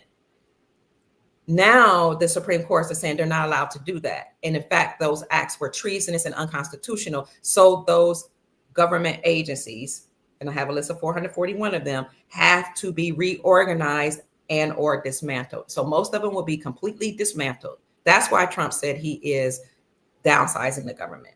They have to be completely dismantled, and any of those agencies that could serve our good or could be in alignment with the Constitution for our republic, those will be absorbed by the republic. Let me make sure you can see this here. These are live updates. Winter storms, or Storm Freya is what they're calling this particular storm. I would be interested to see what Storm Freya comes out to in the gematria calculator, or even just Freya. Winter Storm Freya. Does anybody know where they got that name from? Closes schools, spread snow and ice throughout the Northeast. So the winter storms, and particularly Storm Freya, is spreading snow and ice throughout the Northeast that is impacting commutes and even prompting early morning flash flood emergencies from the National Weather Services in West Virginia. Here it says, it goes on to talk about West Virginia. Schools are closed or opening late through the region as the storm makes roads slick. Freya's biggest threat is ice, as freezing rain and snow will fall from Baltimore up through the I-95 corridor. And it talks about what's happening, all the images. This is the flooding in Virginia. Oh, floodwaters in West Virginia, excuse me. So I guess it's going up 95 through 95, which I guess goes through West Virginia. It must go up all the way up through, yep. There remain pockets of sleet or freezing rain in Northeast Pennsylvania, far northern New Jersey, the Hudson Valley, north of New York City, and parts of Western New England. Further south in the Appalachians, where the most ice accumulated happened, some patchy drizzle is persisting, but temperatures have warmed up above freezing. Thus, road conditions should improve for the rest of the afternoon. And it talks about New Jersey as well. So this is about school closings due to the weather. West Virginia, Virginia, Pennsylvania, New Jersey, and New York.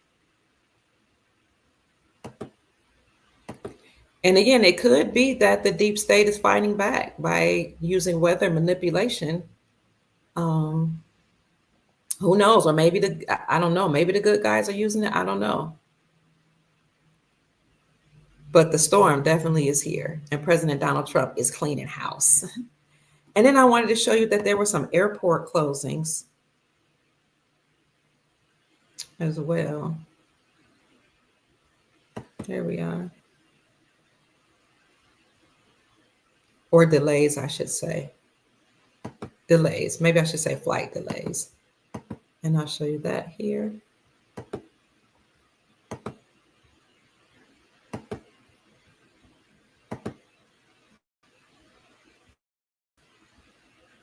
Flight delays at major airports in New York and New Jersey amid snow and ice. So they're talking about ice. The Black Hawk and the American airline that collided, it went into the icy waters. President Trump made sure he said that it went into the cold, icy waters of the Potomac River.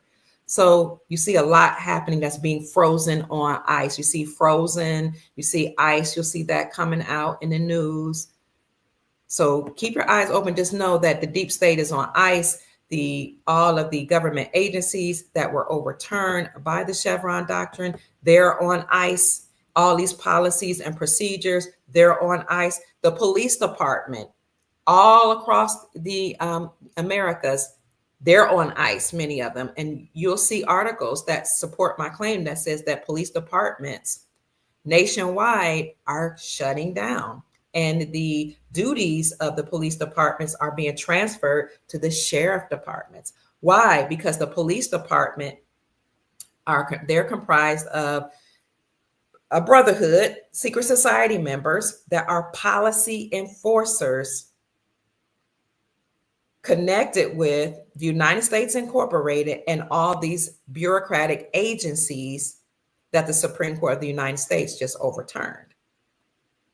So they enforce the policies of the United States Incorporated, and they enforce the policies, statutes, and codes of government agencies, such as the FBI, the CIA, the EPA, and some of the DMV, some of those things dealing with housing, like what do they call it? The HOAs meaning these housing areas or corporations would put on people, making you pay a fee to live in certain communities and dictating to you whether or not you can grow food in your own yard. A lot of that is being overturned. But if you didn't comply with these government agencies that are not government, they're not part of our republic, they're not even lawful, they're unconstitutional, as a matter of fact. If we didn't comply, they would just put policies and penalties on us. They might handcuff us and lock us up. But the Supreme Court of the United States overturned that. It was called the Chevron doctrine or the Chevron deference, because if you went to court, once you were forced to pay a fine, the judges would defer back to those agencies and said, yes, you had to pay the fines. Yes, you had to do whatever they told you to do because they were the experts. Well, the Supreme Court of the United States overturned all of that and said that any judge that deferred back to those agencies and allowed those agencies to get away with these statutes, codes, and their policy enforcement and penalties, any judge that enabled, allowed that, complied with it, deferred back to them, agreed to it, they committed treason. And any judge that knew of a judge that allowed any of that committed misprision of treason. And any of those agencies that came up with their own statutes, codes, and forced us to do all of these things committed treason themselves. And so all of this has to be dismantled. So this goes back to the question, when are we going to exchange our currencies? When President Trump either gets rid of enough of the deep state or all of the deep state. And so every time I say that, people say, oh, here you go again, kicking the can down the road. No, what happened is some of us listen to people say it's going to happen tomorrow, it's going to happen tomorrow, it's going to happen on this date, it's going to happen that day, and we bought into it. Those people should not be telling us it's going to happen tomorrow, because nobody knows the exact date or the time that you'll be able to exchange your foreign currencies if you hold foreign reserves of foreign currencies. Nobody, but a lot of people are just giving you dates based on what they think is going to happen. Many people don't mean to give misinformation, I just believe, but then you have some people that's just giving misinformation because they want their numbers to grow, or they want you to give them money or whatever. But most people are reporting based on what they know. And so it's not that most people are not trying to mislead you. And it's not that people are trying to kick the can down the road. It's just that you listen to the gurus that didn't know what they were talking about. But instead of being mad that you have to wait until enough of the deep state is dismantled, we ought to be happy that we even know about foreign currencies. We ought to be happy that we even know about an opportunity to buy depreciated assets. We ought to be happy that we even know that President Donald Trump, Earth Alliance, and the Grand Army for the Republic is dismantling the fake government, the deep state Illuminati, Federal Reserve central banking system, the families, the bloodline families that coalesced against our republic. We ought to be happy and grateful rather than being angry and say, oh, you're just kicking the can down the road. Oh, you're spreading hopium. Oh, you're doing this, that, and the other. And just keep our emotions in check. And I get it. People are hurting. You're tired. We scour through the internet looking for some hope, looking for reports to tell us that tomorrow is the day you can exchange your currencies. And I do understand, I understand that. But family, do all you can to hold on and maintain a positive mindset. Keep an abundance mindset, knowing there's more than enough resources for everybody. There's more than enough money. There's more than enough of wealth that will be spread to everybody across the planet, not just through the National Economic Security and Reformation Act, known as NESARA, or the global version of that, the Global Economic Security and Reformation Act, known as GESARA, but we have rare earth minerals, we have gold, we have silver, we have mines that are opening back up in America, in Nevada, and in Mexico. For all of our Mexican brothers and sisters that are watching, your country of Mexico is about to explode in wealth because most of the silver is in Mexico. So those silver mines are going to open right back up. And you have an opportunity to invest in depreciated assets so that you can get in on the greatest wealth transfer in history if you have even just a little liquid money. What are depreciating assets? There's some gold that had been depreciated that now is increasing in value. There's some silver that's very affordable. You can get silver bullion. You can get lower denominations of silver, which are coins or silver bars. You can get constitutional silver, which they erroneously call junk silver, for a little money. And those are coins that were minted before 1964, before we came off the gold standard, which, by the way, now that we're moving towards the gold standard, prices will come down and your money will be stronger and you'll have more buying power because you have more buying power using silver and gold. You can get gold Arum notes, which are also known as gold backs, some for as little as $2.62. That is 0.999 pure gold pressed onto a 14 karat gold or 24 karat gold in some cases, pressed onto a note.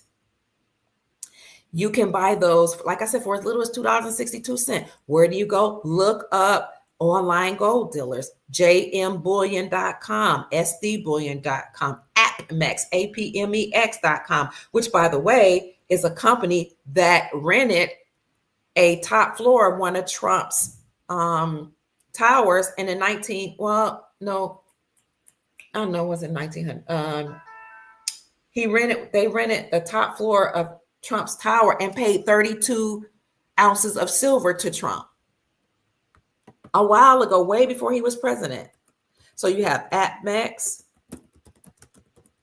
you have Money Metals Company, you have Gold Silver Bullion Company, you have the Great American Coin Company. You have many companies from which you can buy gold Arum notes.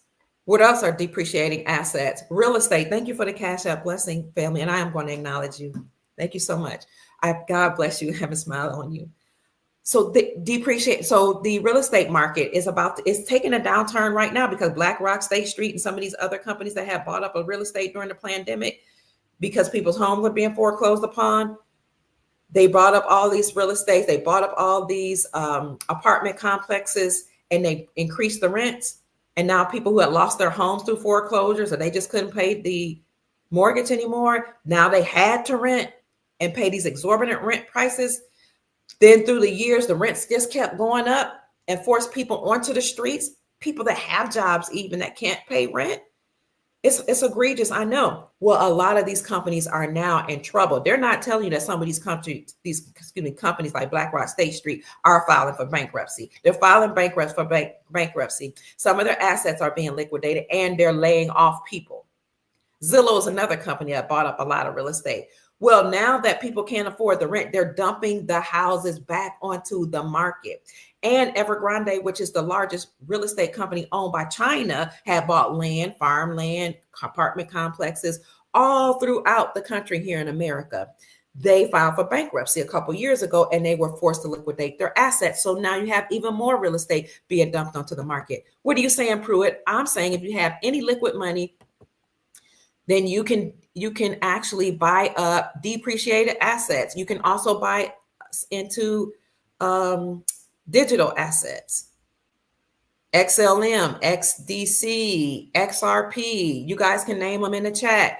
What are some of the affordable digital coins or digital assets that may be just a few pennies that people can invest in right now? And you can invest in foreign currencies that have been devalued through sanctions and war, because you know the United States dollar used to be the world reserve currency. And what made it the world reserve currency was our agreement with Saudi Arabia to protect the Saudi kingdom in exchange for their oil. And then we would force all exporting nations to get oil from Saudi Arabia, but they had to use the dollar or their currencies pegged to the dollar. And if they didn't do that, or if they tried to use gold, then the United States Incorporated and their military would use the military to declare war against those nations and or put sanctions on those nations. So the people that were in the know were like, oh, okay, their assets are being devalued. Their currency is being depreciated and devalued. So people high up in the government and military, corporate leaders would buy up the country's currencies that had been devalued through war and sanction, because they knew that at some point the currency would be revalued and reinstated back to its pre-war time and pre-sanction era. So you didn't want to get your oil from Saudi Arabia, or you wanted to try to use gold, the United States Incorporated would declare war, destroy their countries, devalue their currencies, tear up the infrastructure, fund both sides of the war, let people fight it out. The people in the know would buy up those countries' currencies that used to do well against the US dollar, now have been significantly devalued, hold on to those currencies, wait until after the war when the United States will go back in those countries, rebuild the infrastructure, the GDP would go up, and the currencies would go up and be reinstated. And anybody who had bought those depreciated assets would now become very wealthy when it was time to exchange those currencies. So that's why we're talking about revaluations and reinstatement of countries' currencies. So family, if you're trying to look for an opportunity to get into the greatest wealth transference in history, the best way to do it, and we know this by watching what happened in history, is to buy depreciated assets. That's what happened in 1929 and during the Great Depression. I'm gonna have to get off soon because my phone is ringing off the hook. Plus, you all are sending me Cash App, so thank you so much. Let me check this message. I know my family's like, what is going on here? They never know when I'm going live. I probably should give everybody some type of notice. So if you don't have money or a few pennies to invest in digital coins or depreciated assets like currency, foreign currencies, or silver, you can get sterling silver, which is 92% silver. Now, the sterling silver is 92% silver, but the silver bullion is actually real silver, and then the constitutional silver though is 90% silver. So there are different ways, but if you don't have the money, it's okay. Nasara and Jasara will inject trillions of dollars into the global economy, and the government will no longer tax the people. The IRS is going away. Many lawmakers have introduced bills to totally abolish the IRS, but President Trump is doing his job to do so as well. Now, here's the article, because I was talking about APMEX is an online gold dealership from which you could get gold, silver, as well as you can get it from Miles Franklin Precious Metals Company too, and many other. I named others, but APMEX was one. APMEX actually rented a top floor from President Donald Trump in the year 2011. And he said at that time, this is likely a precursor of something to come. It says Trump accepts gold instead of dollars from the tenant. He knew we were moving to the gold standard. Trump said, let's see, and for Trump, that's true when it comes to rent and cold hard dollars, given his sharp criticism of the Federal Reserve's open fire hydrant of dollar printing and the Obama administration's fiscal policies, which is why for the first time ever, Trump accepted, or he would at that time accept, gold bullion instead of dollars for a lease deposit from his newest tenant in one of his marquee properties, 40 Wall Street, a 70-story skyscraper, in Manhattan. He accepted gold at an event in the lobby of the Trump Tower on 725 Fifth Avenue. The gold bars were 0.999 pure and weighed 32.15 troy ounces each. APMEX, their lease, maths out at about $50 a square foot. They says Trump is a smart guy and he'll realize that taking gold is a better idea than taking cash. Trump said in a statement back then, it's a sad day when a large property owner starts accepting gold instead of the dollar. Thank you. The economy is bad and Obama's not protecting the dollar at all. If I do this, other people are going to start doing it as well. And maybe we'll see some changes. I just wanted to bring that up that, we've been talking about gold for some time. Trump accepted gold from a gold online dealer. So get in on the greatest wealth transference in history while you can. I don't know about the currency in Gaza. We'll have to look into that. Oh, crops is another way to put your money into something. You want to put your money into something that's viable and hard assets. XRP is a digital asset or a digital coin that a lot of people are investing in. All over the world, people are waiting. I know, they're tired. Oh, Rumple's checking in. Thank you. Some of us are still working and it's not helping to even go to work. I know, family. But again, President Trump created that sovereign wealth fund in order to make America rich again. So it's working as an investment tool, and it'll be used to develop the roads, infrastructure as well. All those things. So we won't have to be taxed. And President Trump had made an announcement during his first term that he was going to inject trillions of dollars into the global economy. That will happen through Nasara and Jasara. So the way I've always been told it will happen is President Donald Trump was selected by the military. He would take down the deep state and destroy it. He tried it. He did it as much as he could his first term. We see him doing it the second term. He's using executive orders, which is their tool against them to destroy the deep state. And then after that, he will finally alert us to when this war against them is over. You know that the eagle is their symbol because the eagle is the symbol of the Roman Empire. The United States Incorporated was just an extension of the Roman Empire. We see all of this playing out in codes through the NFL, through sports, which we know is rigged. And we know that the Super Bowl, which is Super Balls, and I told you it's all about who's got the biggest balls in this game, will be against the Eagles, the deep state, the Roman Empire, and the chiefs on the land, the indigenous, autonomous people, and our republic, and all the people with whom we have treaties. They will collide or crash and fall into the freezing cold waters where all of this will be frozen on ice. So you got the sovereign wealth fund, you got tariffs, created through the External Revenue Services on other countries. You have President Trump also telling countries, CEOs, not countries, but CEOs of companies in America, pay up. No. He says to these companies in America, create at home, build at home, or you'll pay up too. So he's not just putting tariffs on, other countries. He's telling CEOs of American companies, you either build here in America, come back home and build here in America, or you're going to pay. He's not playing. I'll see if I find that one.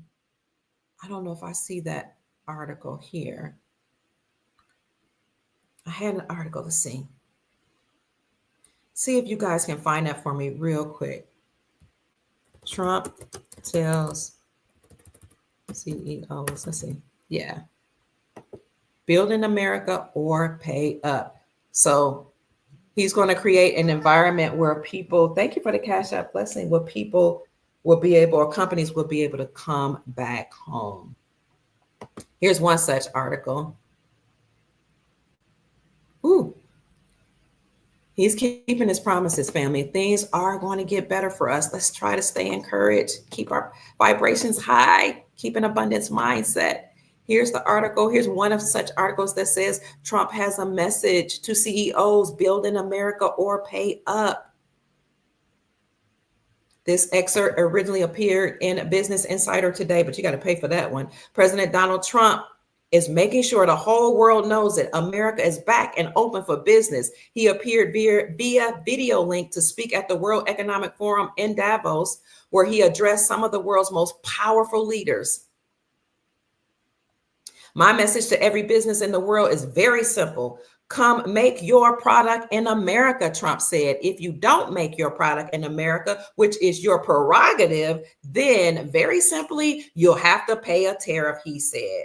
And it goes on to talk about how he previously threatened to impose tariffs on Canada and Mexico. And I told you, Canada just recently conceded. He also proposed 60% tariff on China during his presidential campaign. And it goes on to just talk more about that. He didn't hold back.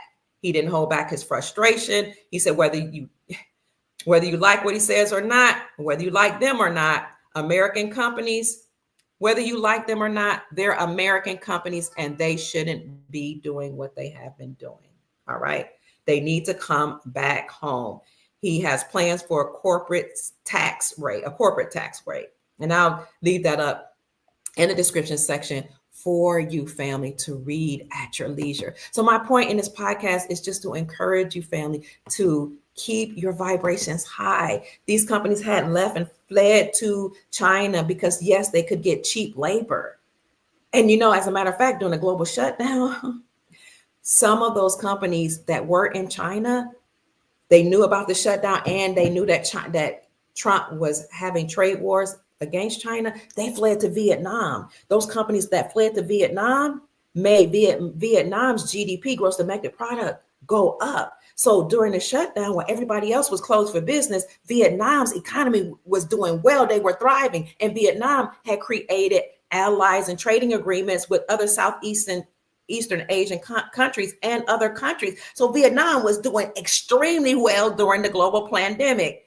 Don't sleep on Vietnam if you're looking at devalued currencies, because you can get 1 million of those for only $68 right now.